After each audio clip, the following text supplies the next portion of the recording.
Hello, hello. Hey, everybody. I hope you guys are having a fantastic Wednesday. Welcome to the Horse Health Q&A. Michael got fired from last week on doing the whole recap, giving you guys all of the updates. So I'm going to hop on here first and then pass it over to him because otherwise he gets very sidetracked and very, I don't know, repetitive. So I'm going to hop on here first before he gets on here. Everybody's hopping on now. Hi, Charlene. Thank you. Yes, we are in Alaska. We are up here for our clinic this weekend. We are completely jet lagged. There was Michael came back from his Montana clinic. We trained horses, and then we hopped on a plane and headed to Alaska, which brought us in on a red eye. So a little bit crazy. Everybody's here in the Airbnb, and we head down to the location for tomorrow. Hi, Shelby. You're in the back. Sorry. All right. Hi, Diane, Renee.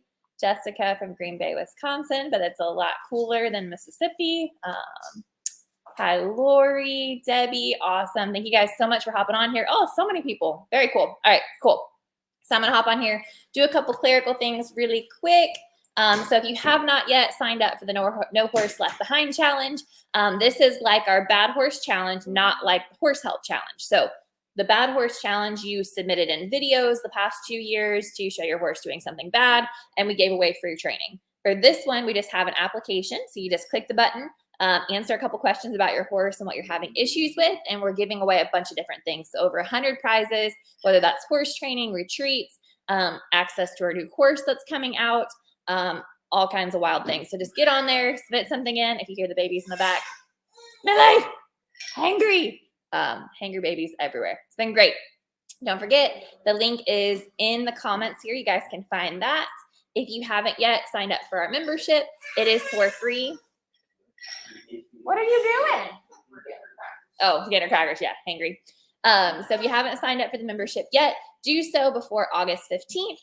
Because after that, it is no longer free and you cannot get access to it for free. The cool thing about that is once you're all signed up, we are going to be transitioning over to a brand new platform, a new way to go through and search all the videos. Super excited.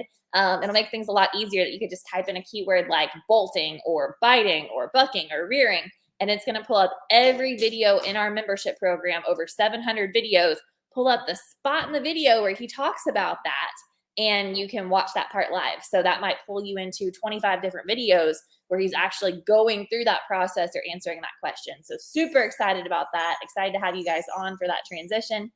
Again, we are in Alaska for our clinic this weekend. If you guys are in Alaska, come see us. It's going to be fun. Bring a raincoat. Never fails. It's definitely going to drizzle at some point. If you guys want to go with us to Africa, we are going on an African safari.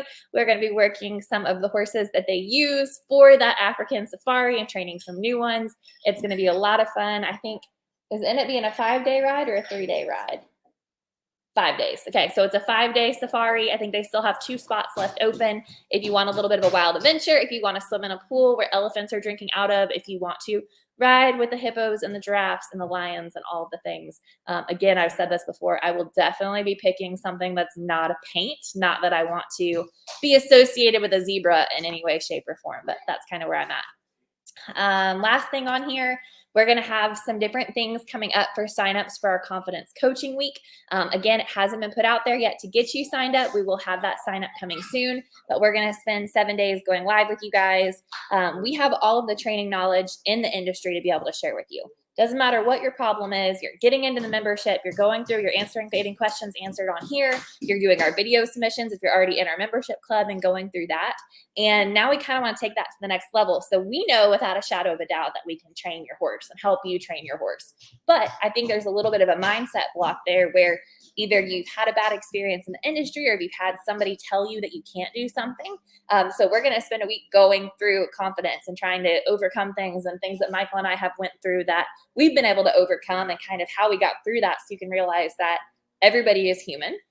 Everybody's going to make mistakes and you are not going to mess up your horse. So we're going to go through that. It's going to be super fun. All right, Michael, I am ready for you. Hop on here. Be excited with your coffee. He went to the store and he came back with reindeer meat and dehydrated salmon? No, smoked salmon.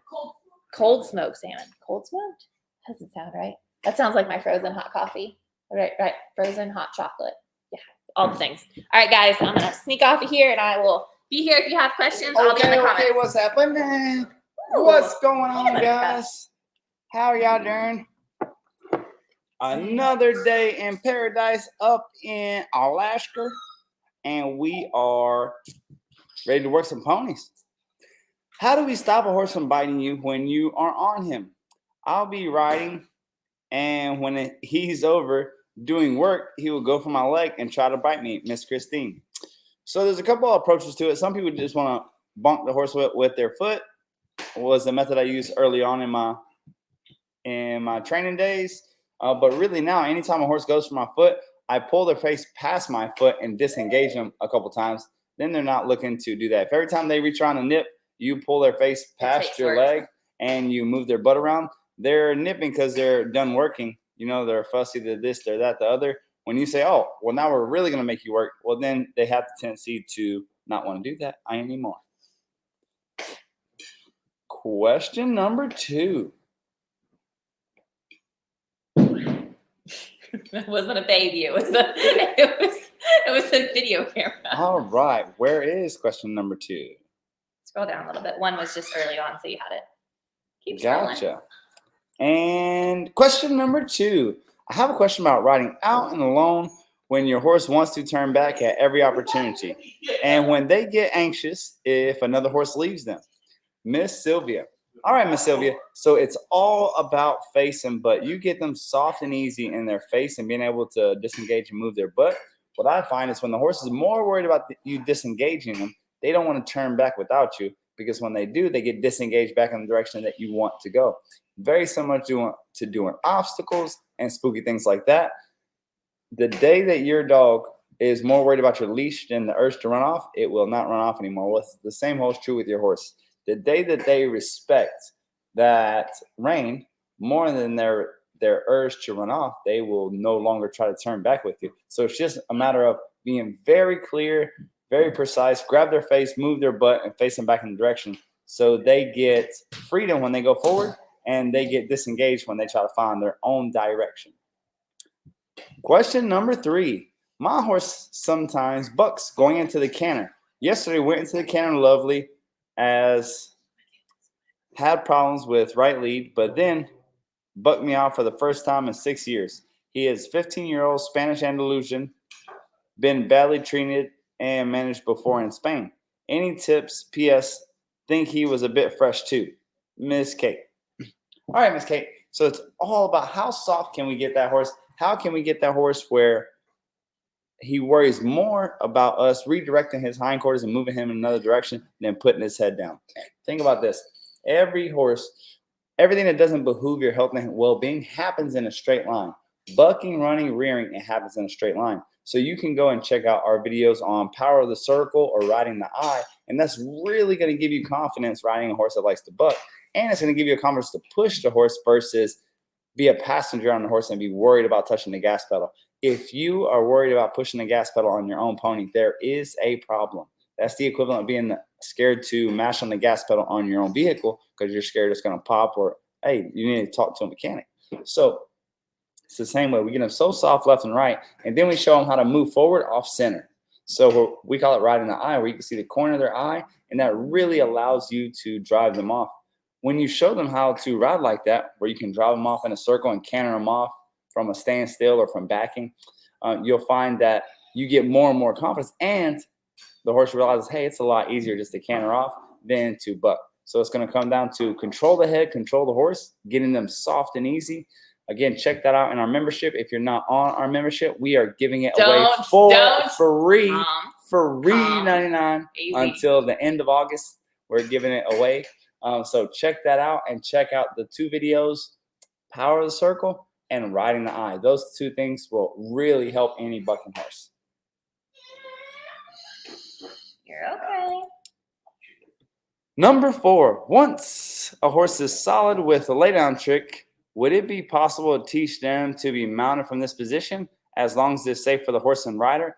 Absolutely, Miss Jaclyn. So yeah, that's part of us extending the laydown. Is once we show them how to lay down off of a tap laydown, we want to show them how to do it from the saddle, mounting and dismounting. So you want to be able to do a performance, lay them down from the saddle and hop off, or vice versa, lay them down and hop on. Absolutely possible. And we see it as doing it more advanced. We see it as the natural next step to doing so. Usually we end up, the easiest way to do it is you move that tap from the ground up their leg to their shoulder blade. And we'll have somewhere where you wouldn't touch it anytime. Somebody on the ground doing it for you while you're in the saddle. So basically, I'll sit in the saddle and ask the horse to lay down, and they'll lay down. And then I'll be the one tapping with I like to tap with my toe because I usually don't carry a crop. But some people carry a crop and they'll ask them with the crop. But it's all just about, no matter how complex it sounds, it's all about those little layers, those little pressure and releases put together.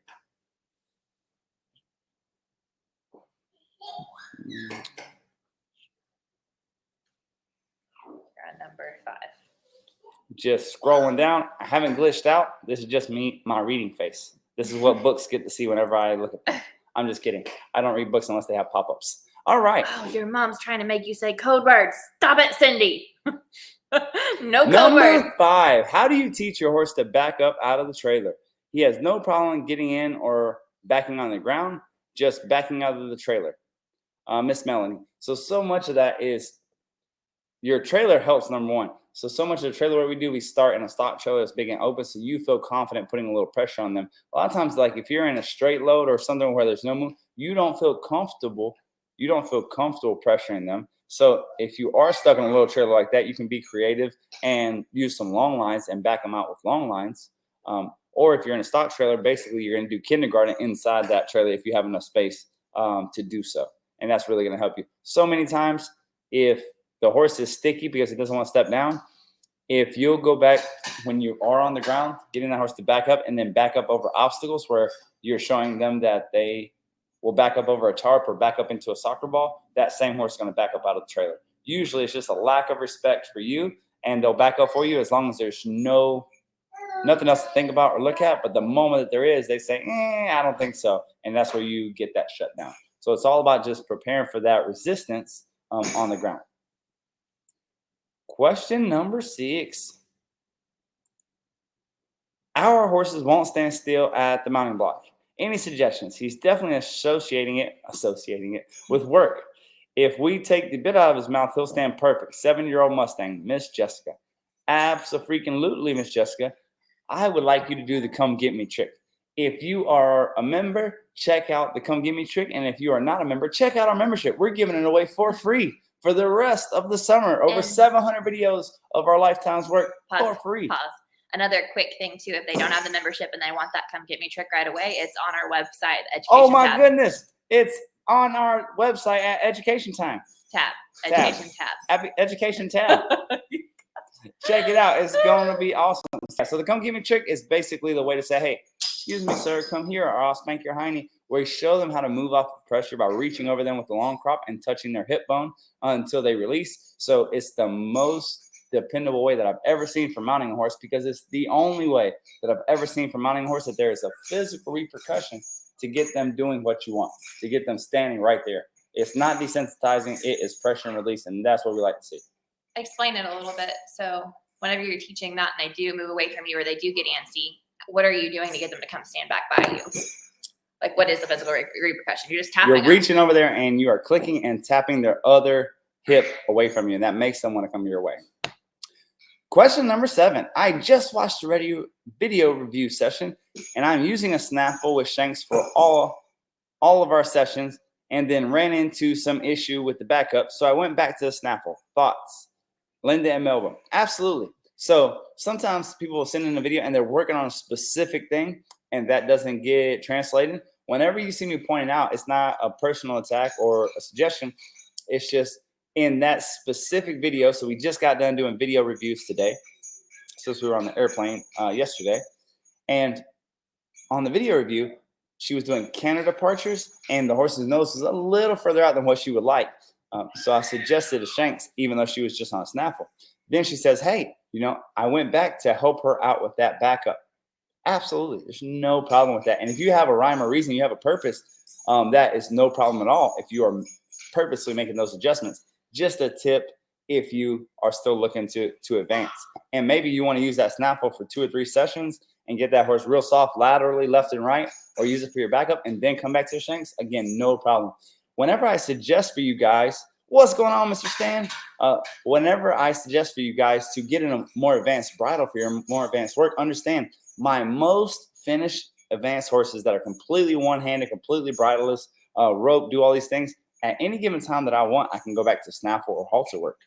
If you are a Harvard graduate, it shouldn't offend you if I ask you a kindergarten or first grade question.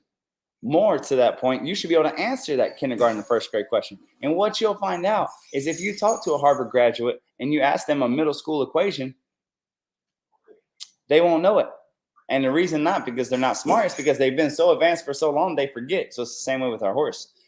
Because we work with the advanced stuff and we do advanced stuff, that does not mean we can't come back and have a snaffle session or have a halter session. So absolutely no problem, Miss Linda, coming back and doing a snaffle session. Question number 8. Tips on teaching a young horse to load. Try putting mom on the trailer and he froze Miss Charlene. All right, so this is the biggest thing and the most straightforward way I can explain it. If the horse does not give the pressure, if the horse does not lead over obstacles, go over obstacles, tie up, give the pressure in every way, give for the farrier, giving us trying to tie them into a metal box, usually it's not going to turn out awesome because they don't do it without stimulation. So now we're adding stimulus. So if it's a young colt or if it's a horse that doesn't give the pressure, no problem. Do you know they ship millions of steer around the world? Do you know they send millions of steer and cows and goats and sheep and pigs and stuff all over the country every year? Well, those things don't give the pressure, so they just shoo them on the trailer. So if you have a young horse that does not give the pressure, he can't tie well by himself. He doesn't give the pressure. You can't pick up his feet. Don't try to tie the horse. Just shoo him on. Just put your trailer in a place where you can just send them on just like cattle. If you do that, you're going to find that you're going to be so much more successful than folks who have a horse that doesn't give the pressure. And the first place that they're really trying to lead them, that there's going to be adversity is the trailer. Those are the folks who are really going to end up in trouble.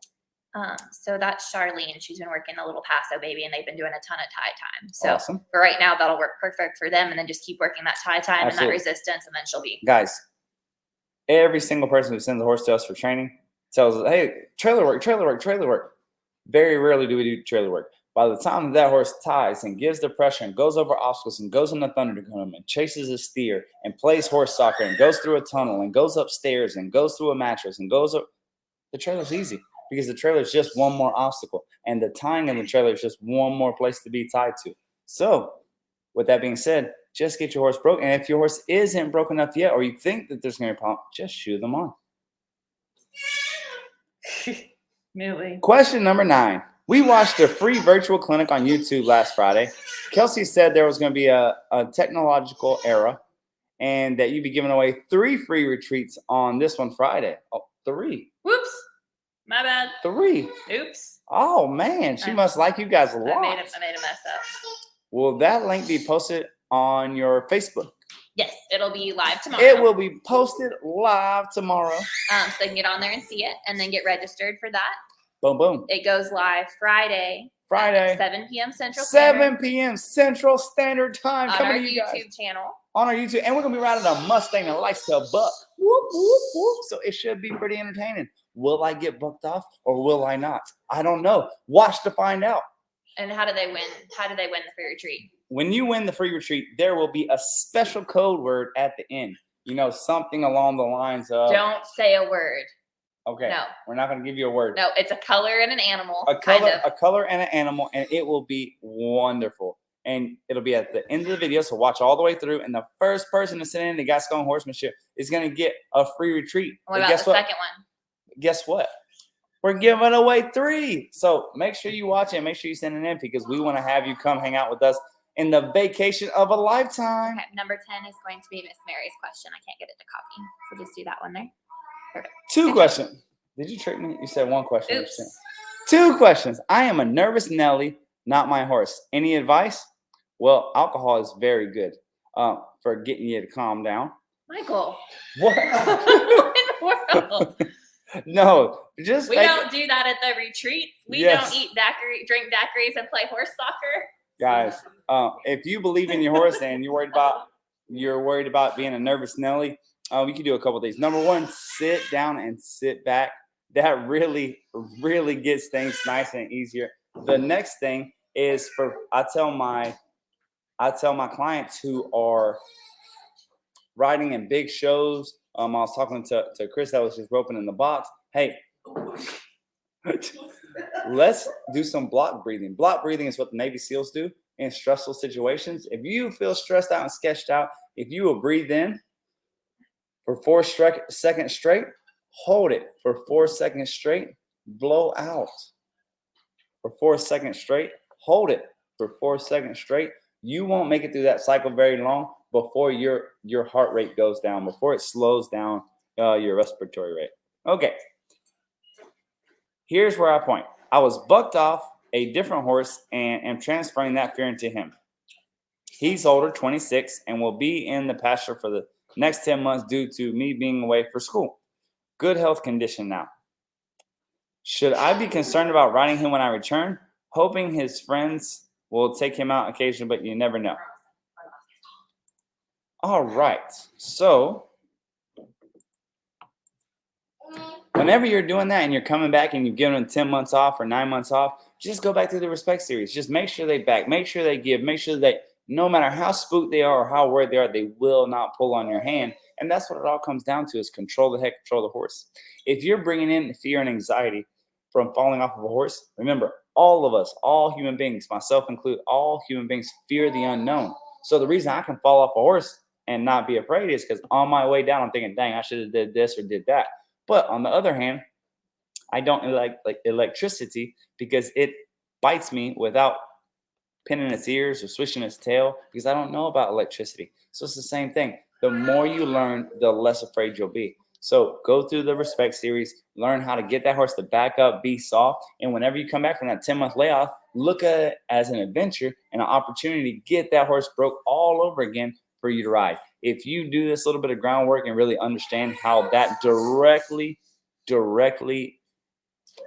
works towards how the horse is riding, you're going to feel so much more confident, because you're going to think, hey, I can really do anything I want to this horse and he will not pull on me. He will not take me for a ride. And that's what's going to make you.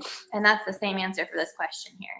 I get nervous when I take my horse out of the arena because I've had other horses bolt with me. How can I trust that this is not going to happen again? Miss Sarah. So the reason that I feel confident taking a horse out and about is because I already scared the bejesus out of them. And they said, okay, even if you scare me, I won't pull on you. I'll give you my face and my butt. And no matter how fast I go, I'll give you my face and my butt. If you can do that, well, then that's what's going to make you confident. Is you've already seen that you purposely made them uncomfortable and they give you their face and their butt, and you've purposely gone fast and they'll give you their face and their butt. All right. Some more. So, Roxanne, are there going to be lives from the clinic? There will not be lives, but I'm recording everything, and it's going to be in the new course. So every horse, 10 horses, both days. And then you guys will get to see all of that. Not sure how this works or if I was supposed to submit a question ahead of time, but I have a problem. I have a Tennessee Walker that I show in flat shod classes. We have really been working on maintaining impulsion and balance, but also staying steady and relaxed, if that makes sense. Anyways, he's been doing great. Stands in the lineup, backs after a perfect ride. Then he falls apart when it's time to collect the ribbon. He usually places first, so this is especially embarrassing. He feels like a volcano about to explode as soon as we move toward the person handing out ribbons. He blows up and looks at them like he's terrified. He's a bolter, and I've lost my nerve since baby number 2, so I don't push him too much. What can I do? I don't have a lot of time in the ring because the other people behind are waiting to get their ribbons. Help. All right, this is awesome. So, Miss Megan, it's going to come all down to being able to control his face and his butt. I was raised on a sketchy show horse as well that you would win, and you would almost die just getting a ribbon or the blanket, or they'd hand you a trophy, and you think, a trophy? It takes 3 hands just to ride this horse. So completely understand where you're coming from. This is going to sound repetitive, but if you'll go back through the respect series and desensitize that horse with a tarp and a flag and a ball and a can bag and as much ridiculousness as if you like, and then go and really get that horse where you could pick stuff up off of the fence and drag it and do things like that and have it handed to you from somebody else, this is really what's going to keep you from having issues. If that horse feels explosive, we don't have enough left and right. If we get that horse soft left and right where we can move his face and his butt, he'll already know that we can shut him down when he tries to act, when he tries to do these things. So our ability to get him to give his face and move his butt and face his fears is really going to cut down that time. And you're going to be able to approach them or have them approach you because he won't believe that he can blow up. So many horses that are stuck in a straight line. So if he's a good gaited horse that's impulse in a straight line, it's the lack of left and right that is making him where he's so explosive. When he gets sketched out, he's straightening his head and neck up, and it's like the balloon is holding more and more pressure until it's going to pop. So get him soft left and right. If you don't know what I'm talking about, check out the membership. It is free for the rest of the summer. The link is in the comments. The link is in the comments below, and you can really get him left and right. Okay, Colleen's your last one, I promise. Last one. Strange question. I'm dealing with a client horse with canter. So seeing it multiple times a week, the horse is super touchy, jumpy, needle shy.